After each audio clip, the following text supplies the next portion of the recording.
Welcome to BSc Statistics students. In this lesson, I explained one particular case of Fisher-T distribution. That is, student T distribution is a particular case of Fisher-T distribution. How? So, what is the relation between student T and Fisher-T? How Fisher-T was generalized? So these are the things. These are all things will be understand with this particular result. It all can be understand with this particular result.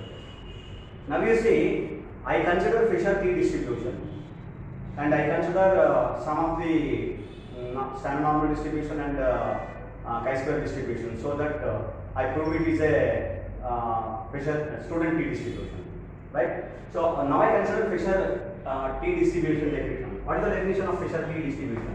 T is equal to chi by square root of chi-square by n, where chi is a standard normal variate and chi-square is a chi-square distribution with n degrees of freedom. What is a chi-square variant? We can consider its degrees of freedom is n, right?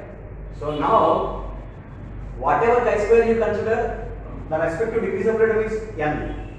You remember that is definition of T distribution, Fisher-T distribution. Now, consider in which this is what the Fisher definition, Fisher-T definition. This is.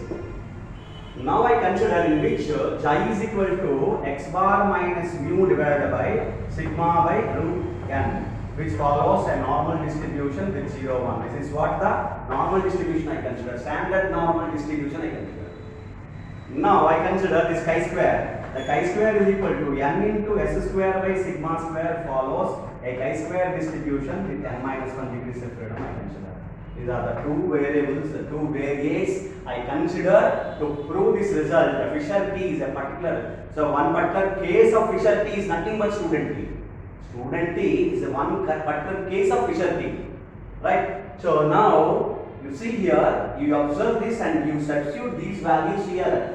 And in the case where you consider these values, these variables in the Fisher-T distribution, that's what now you consider. Now you consider Fisher-T is equal to chi is this, that is x bar minus mu divided by sigma by root n whole divided by, that is what I consider is equal to whole divided by square root of chi-square. Square root of, you have to understand properly this one.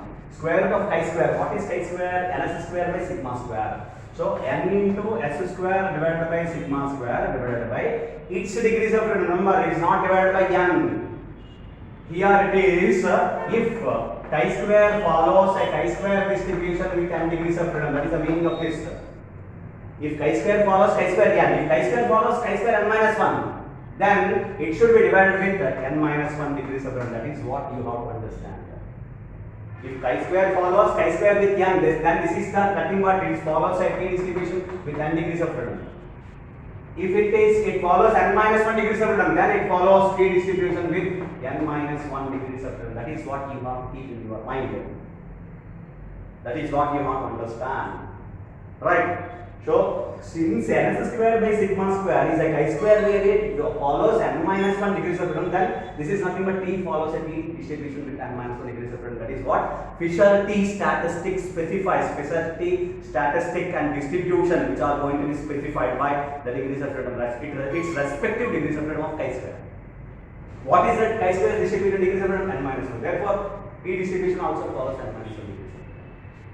So that is what the definition. Now you see, so many terms will get cancelled. Root sigma square, it is a sigma, will get cancelled. Both are in denominator. Now you see, this is divided by root n, so it will take in the numerator. It is also, it is in denominator, root n will get cancelled. So what remains is equivalent to the x bar minus mu divided by, you see here, s square, square root of s square, I take outside, yes, divided by, it is root n minus 1. Okay, that is one which follows a T distribution with n minus 1 degrees of freedom. Nothing else remains, all terms are cancelled. So it is also can be written as x bar minus mu divided by capital S by root n. Both are equal. Small s by root n minus 1, it is also equivalent to be capital S by root n. Both are equal. Okay, that is what we can square it, and so that s square divided by n minus 1 is equal to capital S square divided by small n, or n into s square divided by is equal to n minus 1 into capital S square. This is what the established result between the small s square and capital S square. So n into small s square is equal to capital n minus 1 into capital S square. N minus 1 into capital S square. With this, you can prove this. S by small s by root n minus 1 is equal to capital S by root n. So therefore, I have written small s by root n minus capital S by root n, which follows t distribution with n minus 1 degrees of freedom. Don't remember that. Don't think that it is an n degrees of freedom. No, it depends on the degrees of freedom of this, not this, not the result of this s by root n. So therefore, it is x bar minus mu divided by s by root n, which follows t n minus 1. This is what student t statistic. What is student t statistic? X bar minus mu, x1, x2, xn follows a normal distribution with mean mu and variance sigma square. Then x bar minus mu divided by capital S by root n, where capital S is square the formula 1 by n minus 1 summation xi minus x bar whole square. It is also another kind of variance, but it is not sample variance.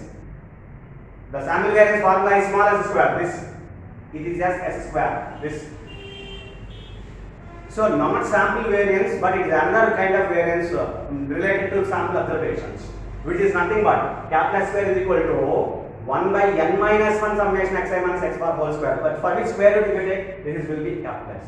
So that formula, this formula, x bar minus mu by capital S by root n, which is nothing but t statistic, which follows n minus 1 degrees of freedom. So this is therefore t distribution, Fisher t distribution we have considered, and it is a one particular case of, that's whatever the student, it relates to student t statistic. That is, student t statistic is one particular case which is obtained from the Fisher t distribution or Fisher t statistic. So from Fisher t distribution, student t distribution is one particular case. So student t distribution is one particular case which is derived from the Fisher t distribution. Hope you understand. Right. Thank you.